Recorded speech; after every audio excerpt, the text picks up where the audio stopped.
Hey, everybody. Welcome to the Customer Success Leadership Roundtable. I'm Andrew Marks, the co-founder and chief product officer of Success Coaching training program. Thrilled to be leading this discussion on developing lasting relationships with customer stakeholders. This free learning event is brought to you by Success Coaching, where we've empowered over 31,000 students from nearly 100 countries with our globally acclaimed customer success professional development programs. Whether it's self-paced online learning or dynamic virtual boot camps, we've got a program that suits your team's unique needs. You can find out all the details on our website, successcoaching.co, or in the chat, where Ashley will provide links and any coupon codes that we're offering.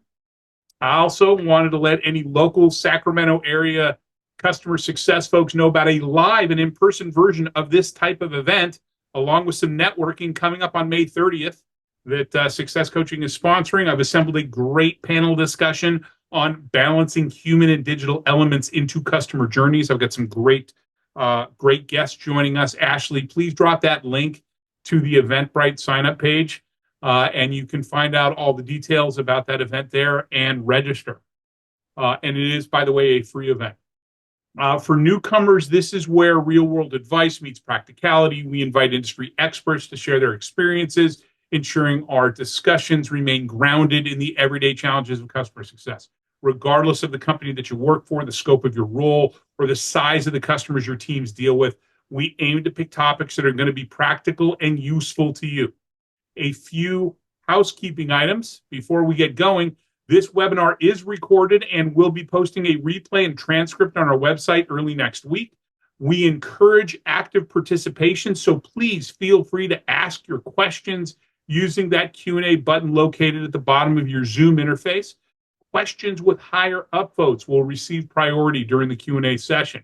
So if you see one there that you'd love to get answered, use that upvote functionality. For our LinkedIn Live audience, you can also post your questions directly and they will be relayed to us. Thank you, Santana. To maintain a smooth discussion, please use the chat window exclusively for commentary while directing your questions to the Q&A window. And we very much appreciate your engagement. In the world of customer success, you'll find plenty of smart ideas and theories, but in this series, we're all about getting real. We're here to talk practical advice, tried and true tricks, and stories from folks who live and breathe customer success every day. That's why we've got three amazing panelists with us today. These are people who really know their stuff, and we can't wait to hear what they've got to say. So without any more delay, let's kick things off by having our panelists introduce themselves to y'all and tell us a bit about who they are and what they do. And let's get started as usual in alphabetical order with one of our returning guests, Chelsea. Hi, everyone. I'm excited to be here. Chelsea Simpson. Currently, I am Senior Director of Enterprise Customer Success at Augmetics. So focused on our large strategic enterprises, we are focused on providing technology and AI to support clinical documentation across health systems. I have been in technology and SaaS for over 17 years at varying company sizes and stages, but my career has really consisted of sales or previously account management, which is now shifting and evolving to customer success. I have spent the last 10 years leading customer success teams and the function at different companies. And I'm very passionate about this as a skill set to continue to learn and evolve myself being a student of customer success. The journey never ends. But I am very passionate about solving problems for our clients. And I really enjoy building relationships with customers. And that's where my passion lies in customer success. Thanks for having me. Awesome. Thanks for being brave enough to return, Chelsea.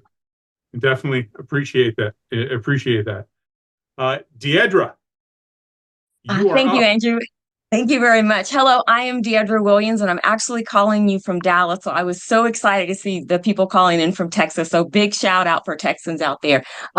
I've got 15 years of customer success expertise, having started myself with a career at Salesforce, and then most recently as Senior Vice President of Customer Success for an EdTech. And I'm currently a customer success advisor for women in customer success. What I like to focus on are what I call the Fab 4 for 24.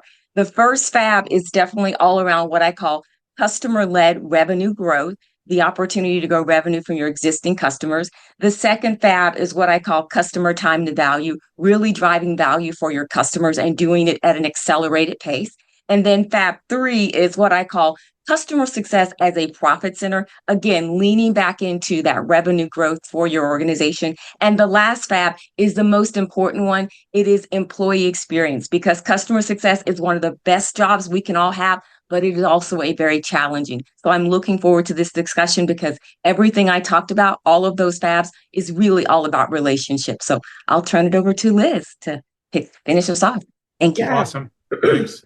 Thank you so much. I'm Liz Falvo. I am calling in from sunny Seattle, and it is actually sunny today. I didn't see a lot of Seattleites in the chat, but if you're here, please rep. And I currently work for a company, Textio, that helps managers write better feedback for their employees. I've been in the space for about 20 years before it was called customer success and we were all account managers or whatever. And for the last 5 years, I've been leading customer success, implementation, and enablement teams. I'm a startup specialist, so I love working with early stage companies, and my passion is really building customer success programs that touch everyone from your SMB tech touch customers to our very largest Fortune 50 customers. And awesome. So you're gonna enjoy our conversation in Sacramento. So maybe you should come down for it. You know, it's not a long flight, and I have a cousin there. So I've spent my career primarily in the SaaS space, a lot of different industries. And some of you might be wondering, if you saw the intro slide, that was the time I got to take a ride on NASA's Vomit Comet, which is a simulated zero-G environment. It's a plane that makes these big parabolic arcs. And when you start to go down, you're falling at the same rate as the plane, and it feels like you're floating. So I'm sure someone might have a question preemptively. Now that does not count for our bet from the prep call. I said you've got to incorporate Vomit Comet into our conversation at some point. Okay, see, I'm still expecting that. I think I've got you. Okay. We'll figure it out, Liz. We'll get it taken care of. There's got to be something there's got to be a place in here we can use that term. All right, awesome. Hey, thank you all for being here. So let's get going on our topic for today. So I'd like to start by playing devil's advocate and asking, are building and maintaining lasting relationships with key decision makers in customer organizations really as important as we make them out to be? You know, in a world where technology and automation are increasingly driving business outcomes, one could argue that investing time and resources into relationship building might not yield the results we expect. After all, if we deliver a solid product and a reliable service, shouldn't that be enough to keep our customers satisfied and loyal? Now, while I don't necessarily hold this view, I think it's worth examining the counter argument to get, a well-rounded perspective. So let me pose this question to our panelists. In today's fast-paced, technology-driven business environment, how do you justify the importance of building and nurturing relationships with key decision makers? Yeah, I can jump in. So look, maybe you work on a product that's value is like so easy to see and so apparent that the product is a must-have and not a nice-to-have, and you don't have any meaningful competitors. Maybe you work on that product and you don't really need strong relationships because it sells itself. I don't know about you. I don't work on a product like that. I don't think most people do. And people really remember the way you make them feel through your journey. So strong relationships, I think, go a really long way in covering any gaps when that renewal comes due at the end of the year. I'm going to agree wholeheartedly with Liz, but I'm actually going to add an additional element to that. One of the things that we really have to be concerned about in customer success is churn. And one of the quotes I love, and I unfortunately cannot recall who made it, it said, customers don't churn because you've given them a reason to. They churn because you have not given a reason not to. And what I mean by that is that reason for them to stay, that reason for them not to attrit or churn is because you've established a relationship. So that if something goes awry, whether to Liz's point, the product isn't exactly meeting what it needs to, or you're not driving the value that they were expecting, if you have a solid relationship, they're going to come to you and give you an opportunity to retain that customer so they will not churn. So that's why you give them the reason to stay so that they won't churn. So that is one of the reasons why I think relationships are incredibly important. Okay. I agree. Coming from an AI company, I have to say that there is a level of tech touch that we want to bring to certain segments of our customers. So predominantly focusing on SMB or non-strategic tasks. Our focus is leveraging AI to really help enable CSMs to personalize and humanize the brand of the company that they're working for. And so I believe there is a place for technology. It's just how do you embed that to optimize the human element in these engagements? Which is exactly, like I said, what we're talking about on the 30th of May. So if you're in the area, come to it. But Okay. see, I keep pitching that. But I think it's important to point out, Chelsea, that you made the point that that tech touch is not just for SMB. It can be for anybody, any segment, right? Anything that's kind of generic and repetitive, right? If I can take that off my plate, I can take that off the plate of the customer success managers. That enables them, that allows them to develop relationships, to think about ways in which they can help the customer drive more value and things like that. Totally. I think technology can help support and enable, but I don't believe that it's here to replace or minimize the impact of building key stakeholder relationships. There's a quote that keeps coming out there, and it's in a variety of variations, but it says, AI will not replace you, but not using AI will replace you. Yeah. And to that point, we do need that technology because, Andrew, you are spot on. Those repetitive tasks, those tasks to me that are tactical as opposed to being strategic, AI is ideal for that. However, building that relationship, I see some of the comments in the chat around developing that trust. We all use that moniker being that trusted advisor. AI is not likely to be that trusted advisor for our customer, but that CSM or that customer success leader, they can definitely establish that relationship where AI may not necessarily be able to have that type of emotional touch that's necessary. Well, that's the key. Is AI is not going to become the trusted advisor. The AI is going to enable you to become the trusted advisor because it's going to free up your time to engage in those relationships, to give you the extra space up here to be able to think about how do I help this customer extract more value, because I can leverage AI to I need your help doing an analysis of this body of data. Help me figure out what patterns do you see? I mean, all that stuff it's gold. It's gold. So, and I knew at some point there was going to be, we were going to end up with some sort of commentary on AI. I just didn't expect it to be so soon. But these days it's the top of mind for everybody. Just a reminder, folks, if you have questions, please use that Q&A button to ask us questions. So my question to you all right out of the gate is, how do you identify who your key decision makers are within an organization, and what strategies do you use to approach and engage with them effectively? And actually add on to that question is, do they have to be people at the top of the management hierarchy, or can key decision makers be farther down the management structure? Ooh, that's a loaded question.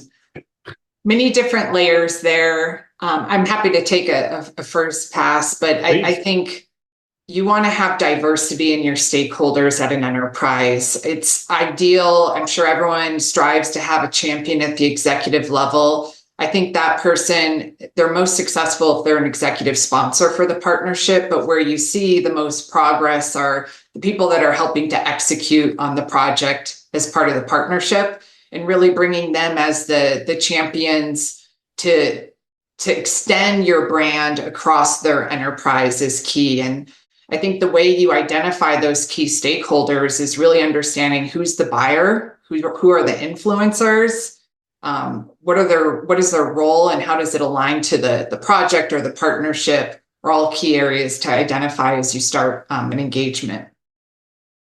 Yeah, I like that influencers are so important. Sorry, go ahead, Liz. Yeah, I was going to say multi-threading is so key. And like, I think sometimes as CSMs, we get afraid to ask these types of questions. But if you are not sure, talk to whomever you have the closest relationship with. Ask them who else should be involved in the conversation, right? Ask them who's ultimately going to sign off on the budget. These aren't like insulting questions. They're like realistic questions that happen in business that people are usually pretty happy to answer. But if I'm getting like really gate kept, I turn to LinkedIn. I try to find the person with who I think has the right title. And then I'll usually send them like kind of a warm intro that's like, hey, I'm working with so-and-so. They're so amazing. They're doing great work. And just kind of like open the door a little bit for the conversations that you might need to have with that person later. I agree wholeheartedly with everything that both Chelsea and Liz have said, but I would also steal a page from sales in development of a heat map, because for every single account that my team builds out, we develop a heat map that gives us, to Chelsea's point, the influencer as well as the sponsors, but also the champions. And we make sure that it is wide and deep within the organization so that we can identify the people that are going to champion us, but also the people that are the influencers, but also the people that are the decision makers, because they may not necessarily all be the same individuals. But also, if you have a very deep and broad heat map, when those relationships don't go in the direction you want to, you have alternates. Or when those individuals, particularly in this climate that we're in right now, when they are no longer with the organization, you still have alternates who can champion your cause and be advocates for you from a strategic perspective. So developing some type of heat map for stakeholders is also critical as well. Champions, I was incredibly successful with harnessing the influence and the power of champions, regardless of where they sat in the organizational hierarchy. Some of my best stakeholders were boots on the ground end users that everybody in the team respected. And what I would do is I started to identify those folks in the latter stages of the sales cycle. Because when I was doing enterprise software, I was being brought in before the deal was done. And that's one of the first things I started looking at. Okay, who's talking like they're excited about this? And now I want to kind of double click on them. I want to over index on training and support and things like that. And the result was I had people at those levels that were driving adoption for me. They were all excited. They became the other thing that we were able. The other benefit we had was because we over-indexed on some extra training with them, some extra support. They actually started to triage their own issues and acted almost like as a level 1 support, and drove ticket volume down because people would just go to them and say, "Hey, Mark, do you understand how to deal with this thing?" And those people typically hold influence with the hires up, because they're not using it on a daily basis. And so they're like looking at them and saying, okay, what do you think of this stuff? So those folks are huge and incredibly valuable. So you want to go deep, right? You want to go deep and wide on your stakeholders.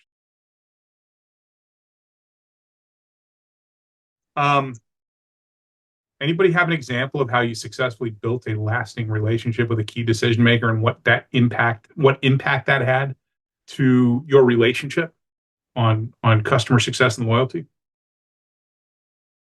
Yeah, go for it. I'll take it. When I had Visa as a client, I had Visa as a client once too. I know that we've had some similar footprints, given the Salesforce ties and everything, but it was very critical for them to build out a governance practice. And so the level of, I was in the C-suite because they have a very strong relationship with the company that I was working with at the time. But I already had a really tight relationship, but they really wanted to understand how they could bring in a governance model that would allow us to be a part of the decisions that they were making on their strategic roadmap. And so what we did was we built out that governance together, and we decided who the stakeholders would be from the visa side and then who the stakeholders would be from the company that I was working with. And the beauty of that was we all understood how we were going to make decisions for both companies. And as a result of that, when they were making a buy decision, we were the first people that they came to. When they were making a decision what was going on to their roadmap, we were the first people that we came to. And that was an incredibly lasting relationship. And I still have it to this day, even though I'm no longer with that company. So that's one example I could give. Love that. I have one as well. I think everyone hopefully is familiar with American Airlines. After 9/11, a lot of the airlines filed bankruptcy, American Airlines being one of them. They were a key client. I was a CSM at the time, and we had to do some price concessions to keep their business. And I was a super advocate of being there during their turbulent times, no pun intended for the airline industry. But, obviously there was a wide impact on the airline industry as a whole, and technology spend was being cut. I find that there's a huge opportunity when customers are going through challenging times, either an industry event or macroeconomic events. And that's where loyalty and trust and rapport can really be built. American Airlines ended up coming out of that stronger and rebranding, did a huge effort and invested multi-million dollars with us because we were one of the vendors that was willing to cut our price to support what they were going through from an industry perspective. And I think that kept us in as a loyal partner to them. So I do find that there's opportunity when your customers are going through a challenging time to really lean in and embrace the challenge and personalize it. They remember that as they're coming through it. Love that. That's great. That's great. Yeah. Liz, you got something you want to share? I do, yeah. So fast forward, I don't know, 3 or 4 jobs ago, BlackRock, the investment firm, was one of my customers. I met with their senior managing director, who told me straight up, she's like, I didn't like the last customer success manager. And I said, oh, okay, why not?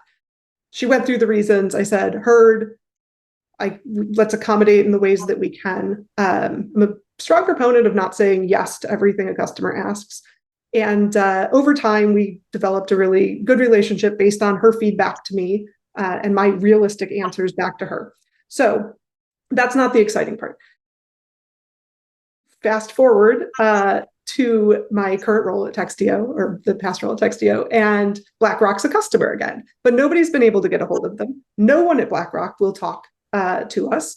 And so I hopped over to LinkedIn, messaged my contact, said, hey, really excited to be a customer success manager again. I know I won't be working with you directly, but it's great to see BlackRock is part of the Textio family. So this is a person who is not our buyer persona. She's not going to use this platform at all. And about 48 hours later, the right person at BlackRock reaches out to me and says, hey, let's have a conversation. And that was 6 years ago. They're still a customer. And I think that just shows, even if it's not the right persona, having those strong relationships across the org can help in unexpected ways. Yeah, that's huge. It was because you were their trusted advisor. You built that trusted advisor relationship, that status with them, and that even though that person didn't own it, she went ahead and called somebody else and said, "Hey, I trust Liz. You should talk to her." Yep, it's huge. Yeah, I had a situation with a very large financial services company that loved to collect analytics solutions. This is when I was at Business Objects, but there was a lot of shelfware. And we committed to a senior stakeholder that we were going to make them look like the smartest person in the company by implementing the solution that they needed implemented. We were able to do it, made a huge impact. And then instead of, in this particular financial services company, we couldn't really advertise externally that we were a vendor of theirs, but nothing stopped us from going into other areas of the business. But our suggestion to this person was, hey, you know what? You've been such a proponent of ours, such a champion of ours, and your team. And we want to penetrate into other areas of the business, but we also want to, thank you and elevate your status in the business. And we arranged for this individual and their team to conduct these lunch and learns and these demos of what we built for them, and just sat in the back of the room and shut up and let them kind of sell for us.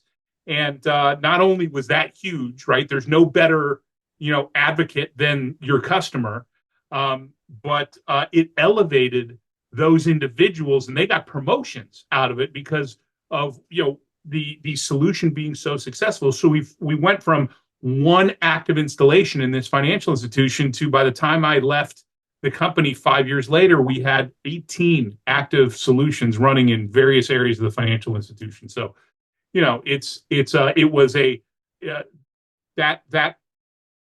had a really positive impact on the relationship, had a huge impact on just their organizational success. And anytime I needed a quote, I needed an introduction, like you mentioned, Liz, I could pick up the phone and call that individual, and they would make it so. So it's huge. So we all talked about a bunch of different companies from different industries. So what role does understanding your customer's industry, business model, unique challenges play in strengthening those relationships? And how do you go about gaining that knowledge? I'd like to jump in here. Go for it, Liz. This is all about credibility, right? Like, if you want to be credible to your customer, you have to understand these things. I think we're evolved enough in the customer success world that this is kind of table stakes, especially when you're working with enterprise customers. They're not going to trust you. They're not going to believe you if you don't understand the world they live in, if you don't speak their language. And the good news is, like, we live in a place where we have so much access to information that just didn't exist 15 years ago. If they're a public company, read their 10Ks, get on their website. This is where AI can be incredibly helpful. Absolutely. Hey, I want you to give me a summary of this company and the industry they play in. Yes. Right. Yeah. Join, if you're working in like a particular persona, join industry groups that talk to those types of people. Be that fly on the wall. Learn the language they speak, because that's what you need in order to baseline develop these relationships. Those are great suggestions. That's something we used to do back in the day when you'd have to actually read the annual report, the 10K, and that was kind of part of what we always did, So, sorry, Deidre. Well, I think Chelsea had stepped in, and then I'll come in. I was just gonna say, if you're new to an industry, like I've been newer to healthcare, I think there's power in also acknowledging that with your customers. Hey, I'm here to learn, and I'm using these tools. Is there anything you recommend? I think they really empathize with that level of transparency, and then leverage it to drive discovery. You can drive a stronger discovery by just being curious and your willingness to learn. So homework, definitely, but also utilize your customers. I think they appreciate it more than you expect. Customers love vendors that ask good questions.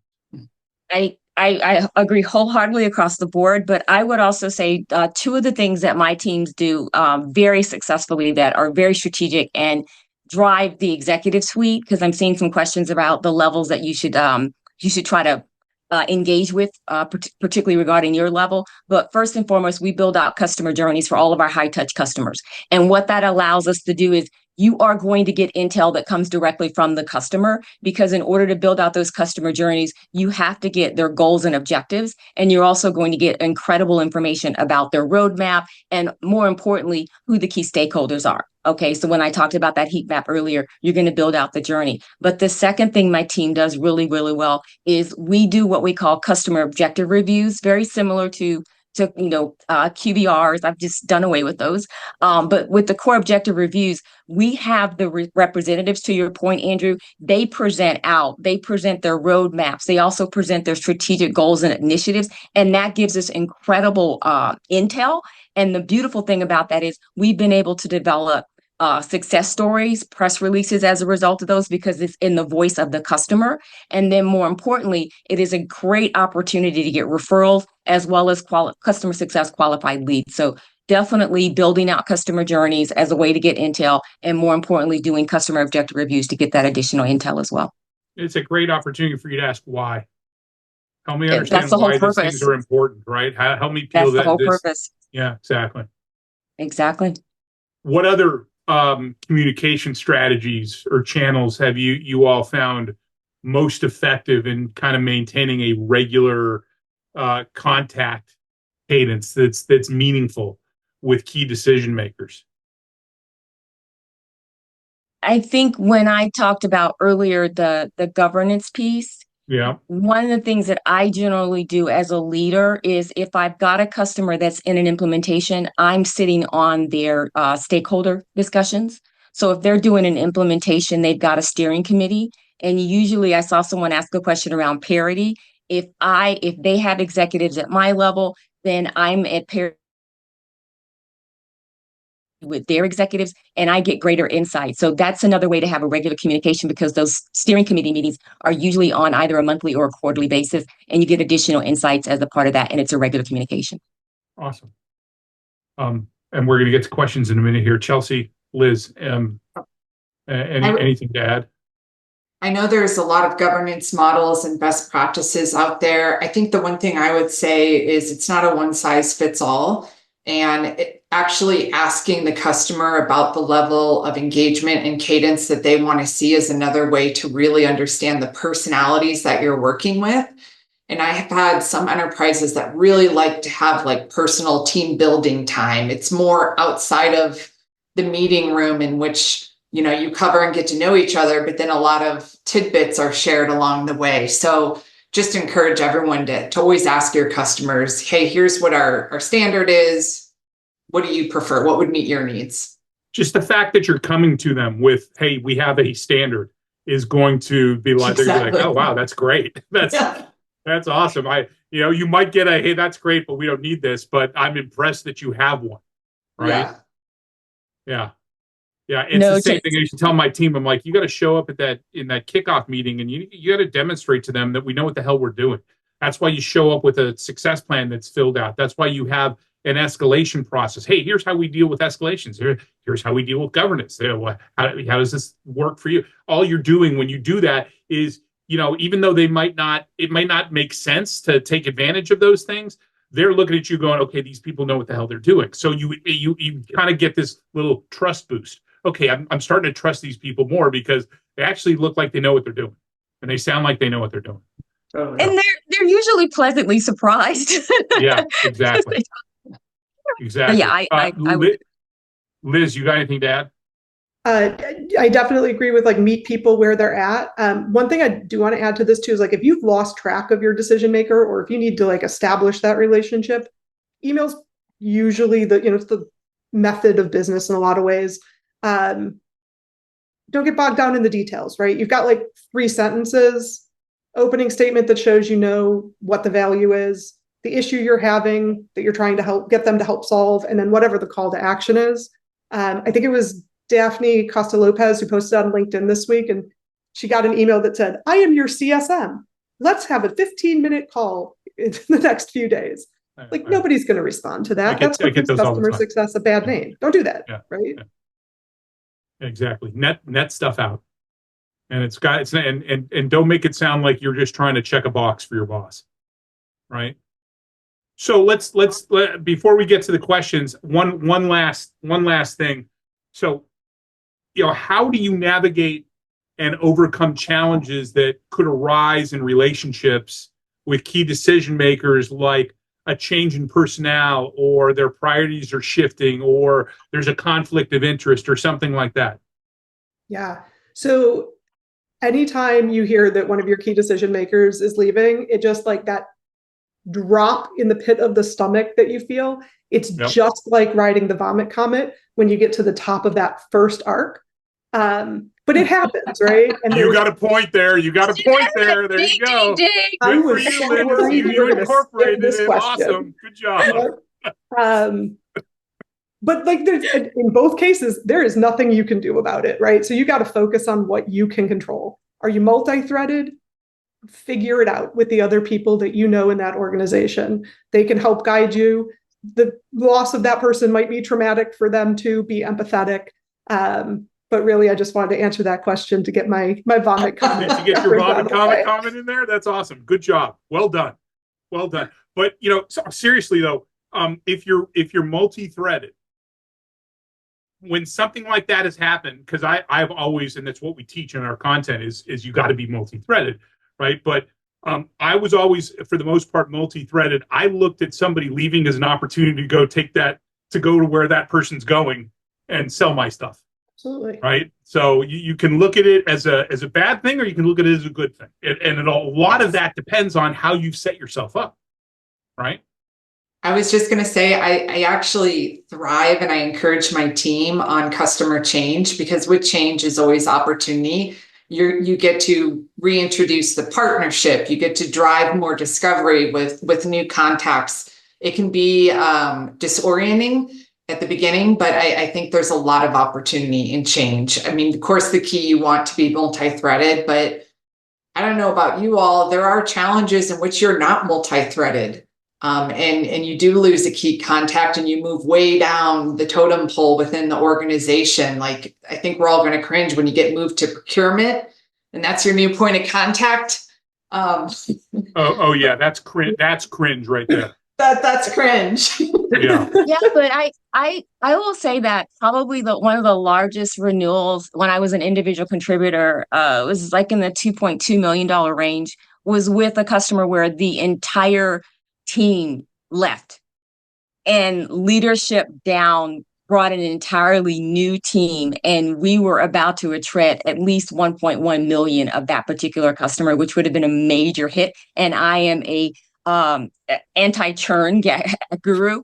And so what we did, we looked for that opportunity, to your point, Andrew, to actually go into this entirely new team and really give the value prop for what our product or solution could provide to them. But more importantly, we drove that conversation from their perspective. We really wanted to understand what they were trying to achieve, because they were looking to bring in an entirely separate vendor as opposed to us.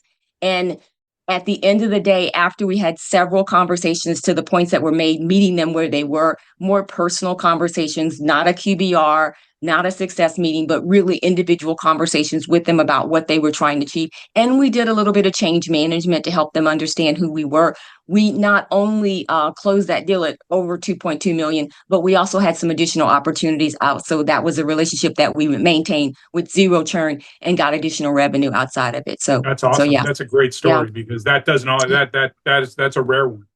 I went into it. Something, right? Even if you do it. all those things, you're going to lose something, right? Yeah, that would have been a big hit to my portfolio. So yeah.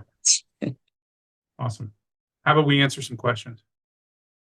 Let's see. Ready for it. Bring it on. Thank you, everybody, for once again for joining us and for the questions. We will get through as many as we can. Just as a reminder, we do go until 1/4 the hour. So for those of you that have to drop at the top of the hour, if we still have questions left, you can watch the recording or read the transcript. It usually is on our website Monday, Tuesday, the week following. So look for it next week, and we'll also be sending a notification out to everybody who's registered to let them know that is on the website.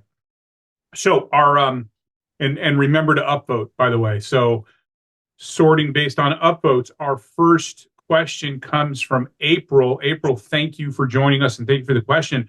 April asks, how do you build a relationship with a stakeholder that is not interested in building relationships with you? And it looks like Deidre, you wanted to jump in on this right out of the gate. What have you got to say to April? Yeah, I've had that so often, April. I wish that was not the case, but it can be that.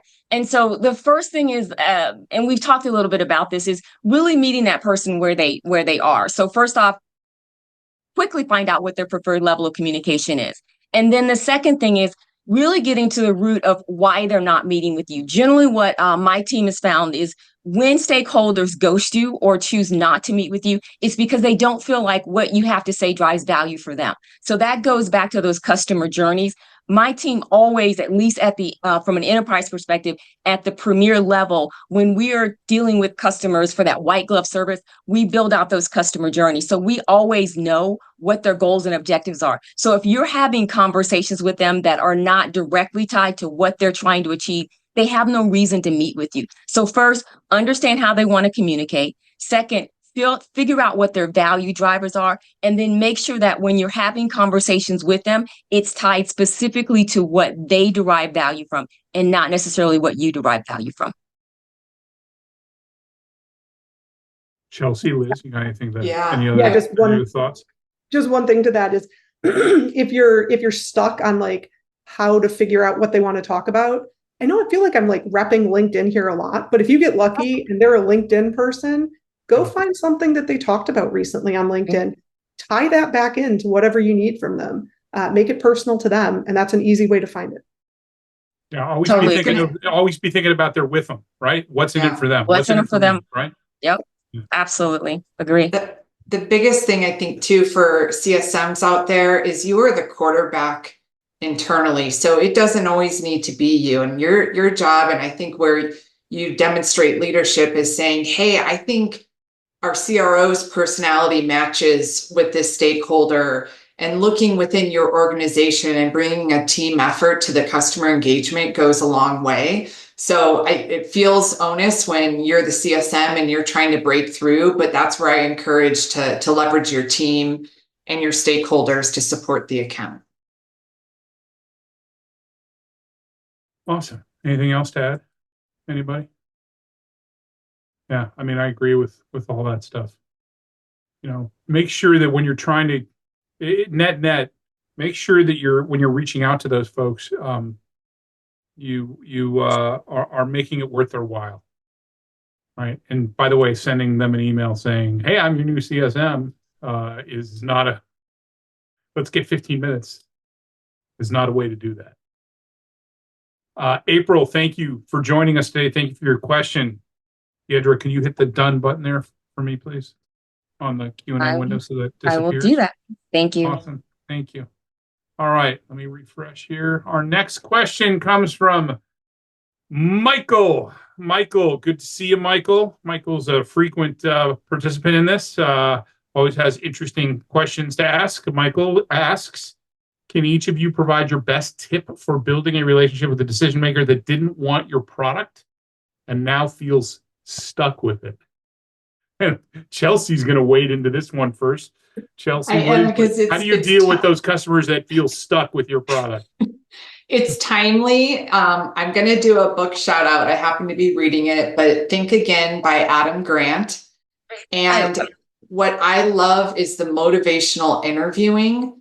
So it's a nice way of saying driving discovery, and how when you start to peel back the layers through questions with someone who doesn't want to use your product, you usually find like something to hook on to or another area to take to probe.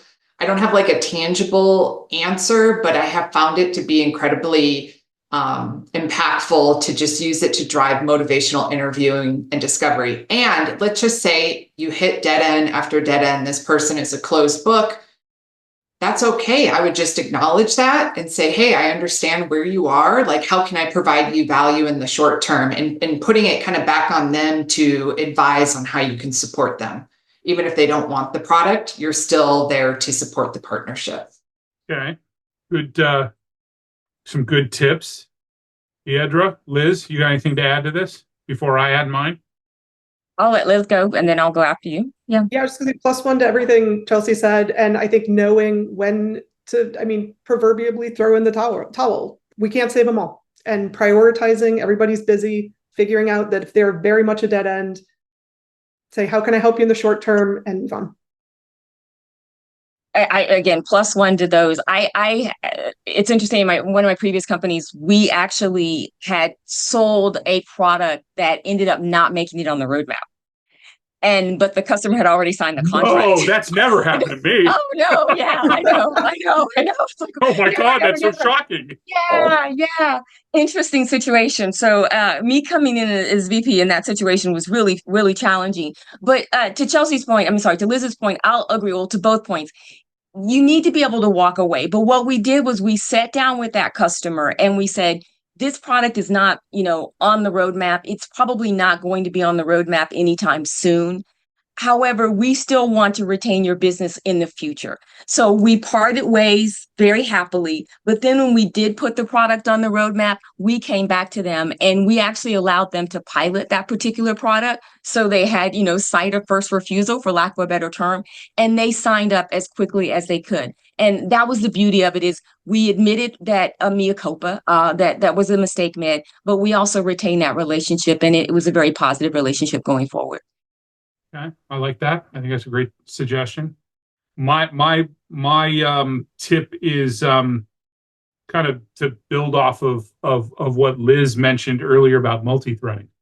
Right, there are no better people to help you kind of peel back what key decision makers in their organization are thinking than some of the people that work for those key decision makers. So, what can you learn from the people within that organization, especially some of your champions? What can they tell you about what makes this person tick? What are the things that are going to be most interesting to them?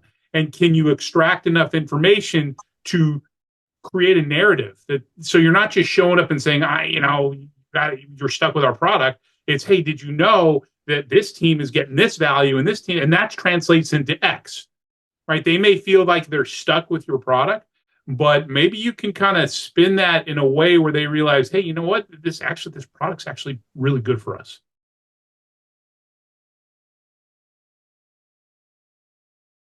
So, Michael, thank you.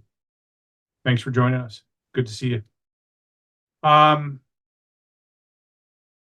Next question comes from Jamie, and this is actually directed at you, Idra.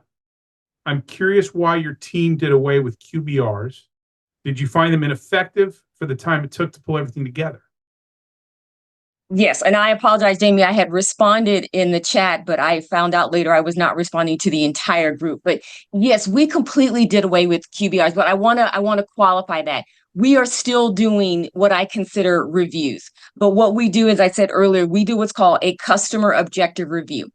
And what that means is, once we understand what the customer's goals and objectives are, once a quarter, we actually send and this can be done through AI. We've done it in a variety of ways, but we send a standard template to the customer with a list of questions.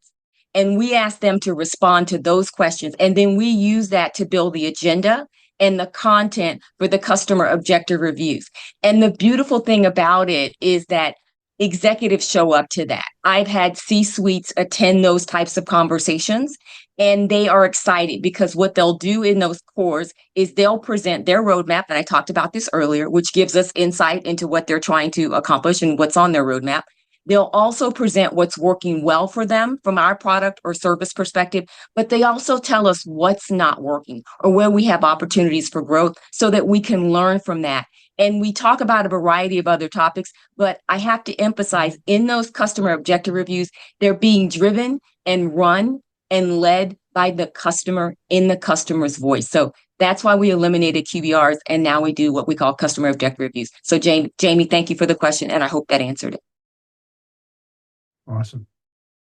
Thanks, Jamie. And I think, Samantha, your question it sounds like it was similar. So I'm going to assume, unless you drop something in chat, that Deidra's answer would suffice, but let us know otherwise. Our next question comes from Angela. Angela asks, if a CS person new to the company takes over customer accounts from another CS person, the customer is often not happy that they have to get to know a new CS person. What is a good way to build that relationship quickly to get to know the customer, not let the customer feel like they're slowing their progress? Not let the customer feel like they're slowing their progress. And Liz, you wanted to jump in on this first.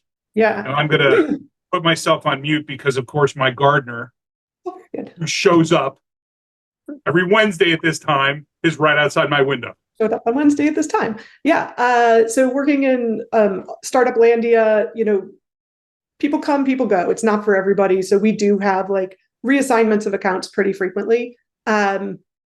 Hopefully, this is like perfect world scenario. Maybe you have something like Gong or something that is recording emails so that you can go back and like give yourself a little context before talking to the new person, and also acknowledging the pain, right? Hey, I understand you had a good relationship with this person. They're no longer with the organization. I want to make sure that I am doing right by you, that we're hitting the ground running, and really taking that moment of vulnerability and being like, I know this is not a great situation. I'm here to try to make it as smooth and seamless as possible. And then my default is always ask questions, be curious, figure out like what about the pain is something that you can solve, right? And then go from there. And as long as you're honest about it and you work together in a way that helps progress that relationship, you should be fine in the longer run. Give them a year, they might not even remember it.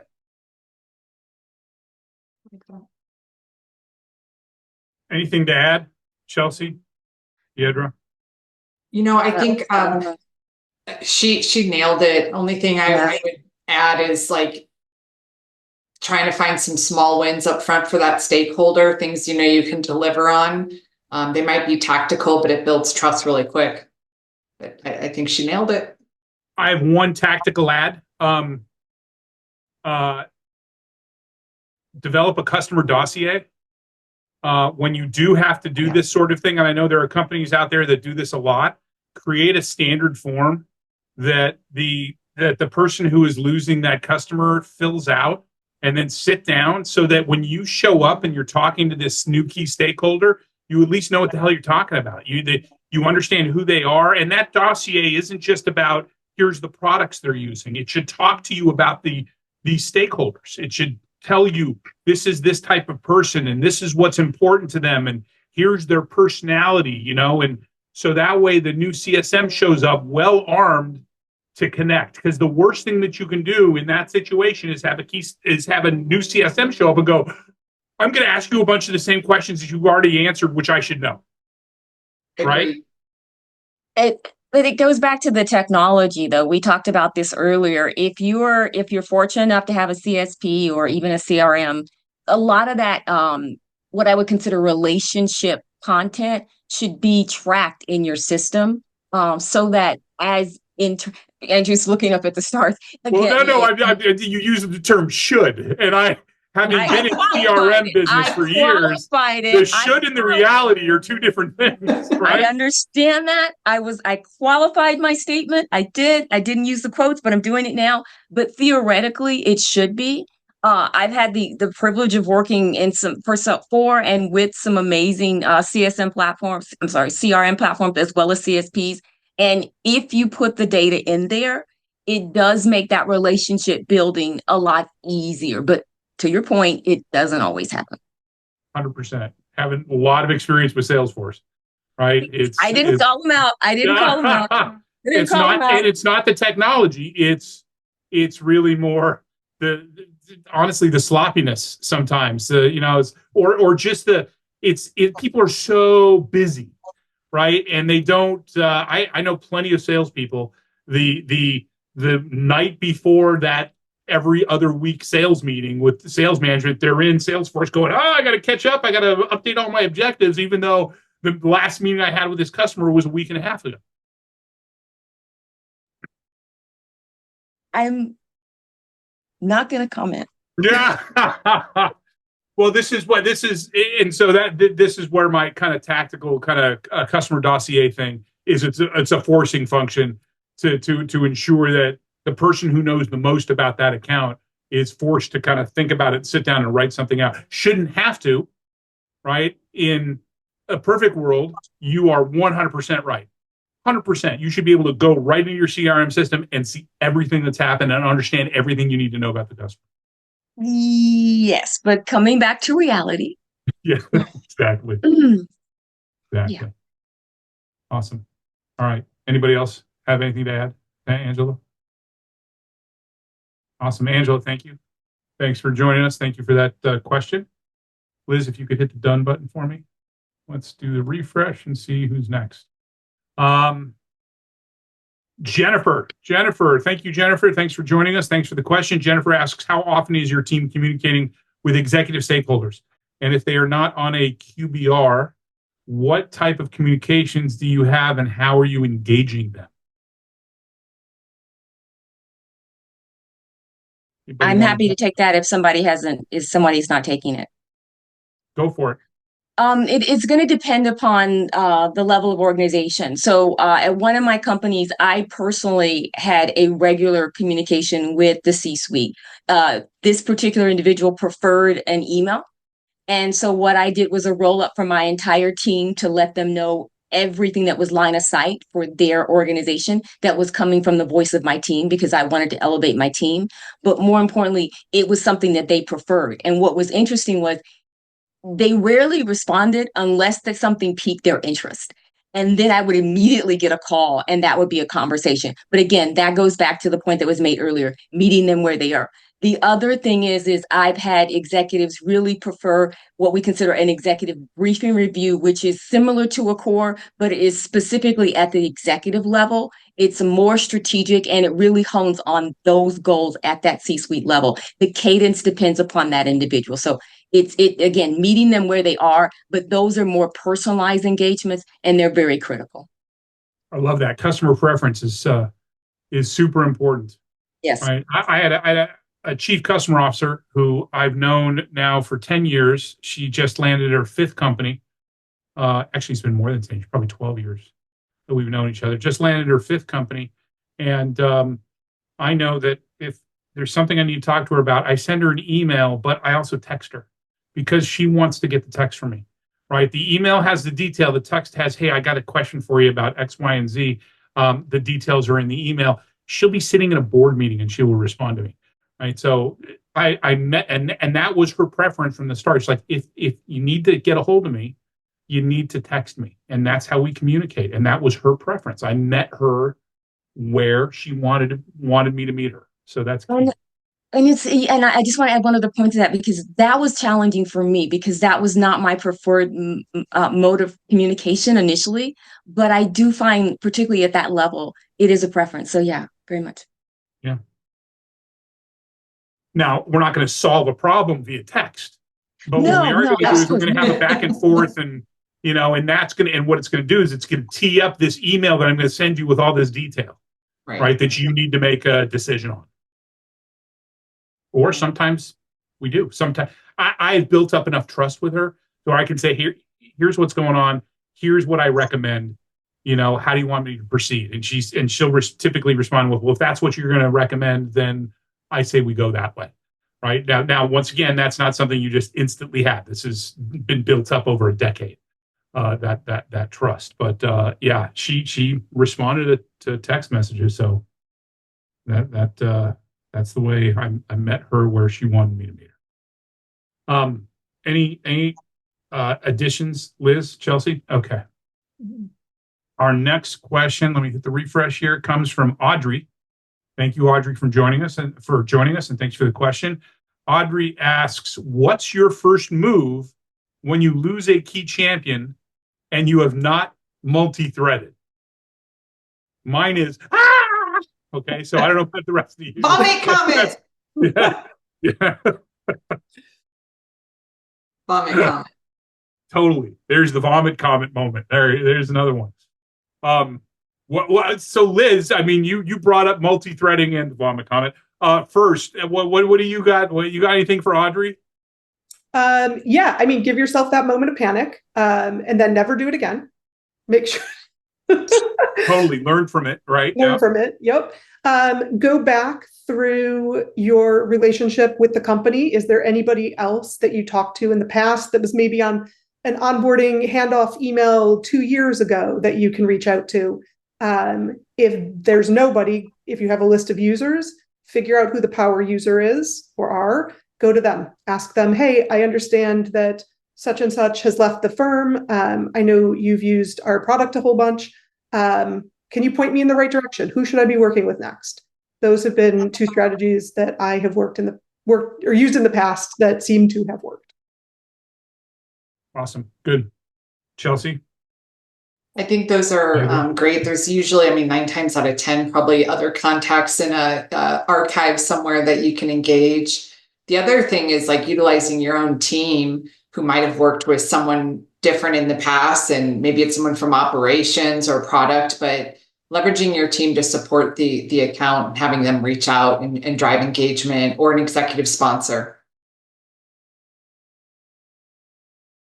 Deidre? Again, I plus one to everything that was said, but at the end of the day, if the relationship changes, do whatever you can to reestablish it if it's in the best interest of your organization, but also be willing to walk away, which we talked about earlier. Yeah. The question's been asked sometimes, have you ever had to fire a customer? And it's not ideal. I wouldn't use the term fire, but sometimes not everything is a fit. We haven't talked about ICP yet. But if it's not your ICP, or if it's not the ideal fit, sometimes you part ways. I have a story about actually threatening to fire a customer. So do tell. It was a key a primary contact that was just brutal to my support team. Yeah. So I finally called up that person's boss and said, we're not a good fit together because of this, and I was able to provide the receipts and show this individual would contact us via chat, and when the chat would pop up, and my support team would be able to handle like 4 different chats at a time, and when this person showed up on chat, they would all, and I found this out when I was sitting down on the floor with them, they would all come out of their cubes. There were 4 of them, and they like Rochambeau for who had to take this individual. This person was so brutal. So one day I got up and I said, "What is that?" And it's like, "Well, this person," and they explained to me how just nasty this person was. So I picked up the phone. I called this person's, I think it was this person's boss's boss. And I said, "Hey, listen, here's the situation." And they weren't a tiny company. They weren't significant though. And I'm like, "Listen, this isn't going to work. So either you need to give us a new primary contact, or we are going to choose to not allow you to renew your subscription at the end of this agreement." And their subscription was coming up at the end of the next quarter. And so the result was we never heard from that nasty person again. So it was just the threat. Sometimes that's all it takes. Awesome, Audrey. Thank you for the question. Our next question comes from Ola. Ola, our friend from Ukraine. Ola has been showing up to these the last few times. Welcome again, Ola. Good to see you. Ola asks, how do you handle situations where there are competing priorities or conflicting interests among stakeholders within the same customer organization? Deidre, you wanted to jump in on this first. What have you got for Ola? Yeah, I mean, this happens quite a bit, and I hate to keep beating the same horse, but when you have these situations, I always take it back to, at the strategic level, what are the overarching goals for the organization? And then underneath that, usually if there's competing priorities, then they need to develop some type of prioritization method. You can usually do that through a governance model, because that's the purpose of a governance model. It allows you to make those strategic decisions. It allows you to prioritize those decisions and work with those stakeholders and help them understand you may have competing priorities, but they don't necessarily, not always, have the same level of prioritization, and figuring out what that is and helping them to develop a roadmap to achieving those priorities. That makes you a champion. But going back to something Andrew said, it also allows them to be champions in their organizations, because they're probably stressing out about how to meet those competing prioritizations as well. So start out by understanding what the overarching goals, put in a framework, whether it's a governance model or a success plan. I saw some of that in the comment, that helps them achieve those goals, and then make sure that it's realistic for them to do so, and champion them and elevate them and share their successes. Yeah, and I think sometimes when you play it back and they kind of hear what they've said, that it's a competing priority, it sometimes self-solves the situation. So I find that to be an effective means of replaying what they're stating. And otherwise, if that doesn't work, you talk through trade-offs and the trade-offs that they want to decide on based on the competing priorities. And I think that level of transparency and driving that conversation helps to build trust in the relationship. I think at the end of the day, when you can surface what those overarching corporate objectives are, that your solution can play a part in helping to improve, that kind of can become the tiebreaker, right? Regardless of what they're, and that's that conversation you want to have. Okay, well, I understand you want to get X done, but why leads you to hitting this overarching corporate goal that your C-suite has made promises to your board on achieving, right? Because at the end of the day, those key stakeholders are ultimately tied, and they're likely compensated based off of hitting certain overarching corporate goals. So if you can, draw a very distinct line between what you're doing and what those, if you can sit there and say, okay, we got these competing objectives, but guess what? This one actually allows you to hit this corporate goal. That's going to end up, they're going to come up with their own decision, right? That's going to end up being the priority. It's what the governance model allows them to do. It's the very nature, and that level of prioritization is built into the models usually. Awesome. Liz, anything to add? No, blissfully, this is not a scenario that I have run into much in my career, and I'd like to keep it that way. I envy you, Liz. I do. Awesome. Deidre, if you could hit the done button for me, please. Ola, thank you for that question, and thanks for joining us again. Our next question comes from anonymous attendee who seems to pop up in multiple times in every one of these webinars.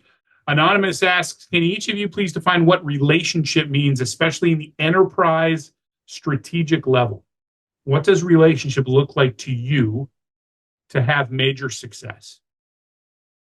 For me, it's one, a human element. You're past the Zoom and you're able to just engage authentically with that individual. And I don't take that lightly, because I think it takes building rapport and trust over time, and time's the one thing you cannot expedite. And then also just the level of transparency and even conflict that you can have. I think when you have a relationship, you're able to work through conflict, and it's not this big thing. It's just part of like operating in a partnership. That's what comes to mind for me for a relationship. 100%. Yeah, I think related to that is the willingness of that person to reach out when something is wrong, instead of just ghosting you and saying, oh, well, don't worry about it. We're just going to put that company to the side. When they're willing to come to you and say, hey, we have this problem. We want to continue our relationship, but this might be a blocker. That's huge, right? That's a good benchmark that you have developed a level of trust that they'll come to you with that type of information. Plus one to all that, but I'm going to take a little bit of a deviance. When they're having a bad day and they pick up the phone and they call you. Ooh, yeah. Totally. I've had that happen quite a bit. And so you know that you have a relationship when, whether it's on a personal or a professional level, they feel comfortable enough to pick up the phone or send you a text. You know that you develop a relationship, because when it's something larger, they're going to be the first person that you're going to be the first person. But if it's something that's base and they reach out to you, to me, that's also a valuable relationship. So I have a story. You tell. I've always had an ability to build relationships with my customers, and I take it to a personal level. I try and not. For me, it's not all about business. There was one individual at that previous financial institution that I mentioned, and I walked into his office for the first time when I first met him, and noticed he had a whole bunch of golfing stuff.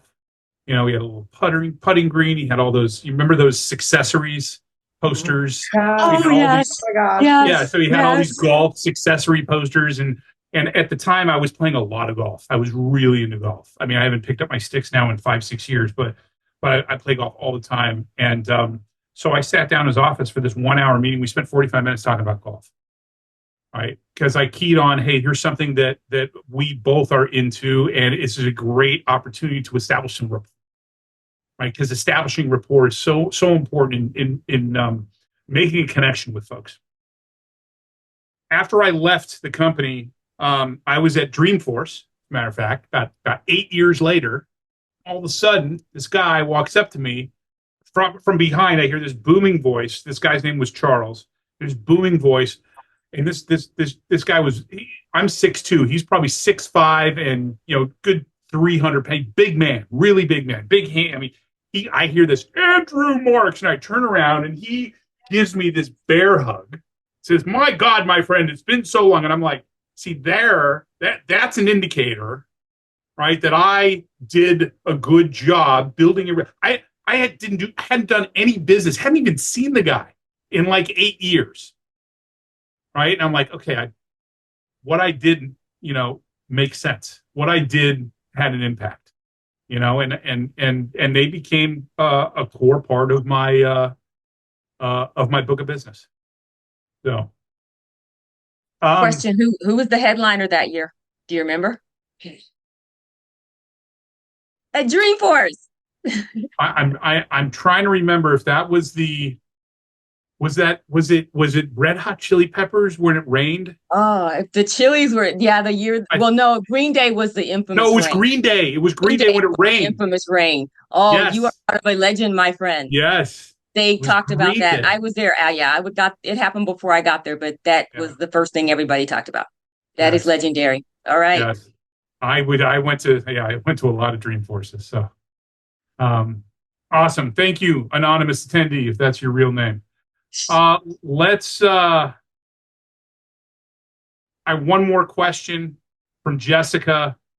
Should you, as the CSM, strive for the relationship within the leadership executive team, or should you have your own executive team? So there is parity in seniority. And Deidre, you want to jump in on this? And I know you mentioned where you would get on conference calls and to maintain that parity. So as I totally get that as an executive, what recommendation you have as a CSM for that? This comes up a lot because there's always the perception that as a CSM, and Liz, you touched on it a little bit, sometimes there might be this fear that you are not comfortable having that C-suite conversation. Absolutely. You don't necessarily have to have your own parity. It is ideal because generally the C-suite and sometimes a layer below, they are looking for that parity because they feel like that drives the value. But if you develop that credibility, if you come as that trusted advisor, they're more than happy to bring you into that conversation. And they might see you not necessarily as a peer, but as a valued individual. And when I was an individual contributor, I was fortunate enough to have those types of relationships. So you don't necessarily have to have parity. What you do have to have is trust and respect. Yeah. To add to that, I think it's higher titles open doors easier. So it's not my overall answer is why not both, right? Yes. But the higher title can open the door easier. So if you're having trouble getting a hold of them, have someone from your executive suite reach out, be on that call, lead the call, which sometimes is hard with executives because they like to talk. And then that gives you the in that you might not have otherwise. I agree. And I see the executive sponsor come in and that works really well. It's exactly what Liz is saying. Yes. Mm-hmm. Awesome. Chelsea, anything to add before we wrap things up for the day? No. All right. We're at the end of the time that we've got for today. I think it was a great conversation, but it's not what I think. It's what all of you think. So please let us know by posting your feedback on LinkedIn and tagging either myself, our guests, or Success Hacker, Success Coaching. I want to thank my guests for spending the time with us, for the ideas, the thoughts, the insights, best practices that you shared. Thank you. Thank you for your time. One final note, great CS leaders know they don't have all the answers, but they know where to get them. That's why we created the CS Leadership Roundtable to harness the knowledge and experience of the community to help improve everyone. Once again, we hope to see you next month on June 12th, when we'll be discussing driving adoption with change management. Until then, make sure to make space for yourself and your mindset every single day, and have a great rest of your week and month. See you next time. Oh, and if you're in the Sacramento Bay Area, come to the CS meetup. See you soon.